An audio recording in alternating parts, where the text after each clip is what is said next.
जिंतूर तालुक्यातील कौसडी येथे दिनांक 31 मार्च सोमवार रोजी मुस्लिम बांधवांनी रमजान ईद मोठ्या उत्साहात व श्रद्धेने साजरी केली। ईदगाह मैदानावर मुस्लिम बांधवांनी मोठ्या संख्येने उपस्थित राहून सामूहिक नमाज अदा करत जगात शांतता व अमन राहावे यासाठी प्रार्थना देखील करण्यात आली।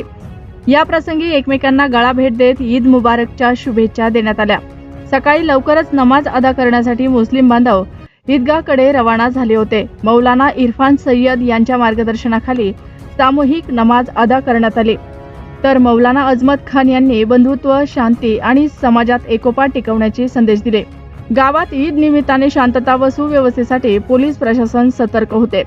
बोरी पोलीस ठाण्याचे सहाय्यक पोलीस निरीक्षक सुनील गोपिनवार, पोलीस उपनिरीक्षक सचिन सोनवणे यांच्या मार्गदर्शनाखाली बीड जामदार Siddharth Kokate, police constable Anil Shinde, Shriram Dandawate, home guard Vishal Ambhure, Datta Jadhav, Farooq Pathan, Devkar, Asif Pathan, Umesh Lagad यांना तैनात करण्यात आले होते। बस स्थानक व ईदगाह परिसरात चोख बंदोबस्त ठेवण्यात आला होता। ईद निमित्त पोलीस पाटील प्रतिनिधी संभाजी इखे, रविकांत देशमुख, हरिभाऊ खैरे यांच्यासह पोलीस अधिकारी व पोलीस कर्मचारी यांनी मुस्लिम बांधवांना ईदच्या शुभेच्छा दिल्या। मौलाना अजमत खान यांनी दिलेला संदेश सर्व जाती धर्माच्या लोकांना एकत्र येण्याची प्रेरणा देतो।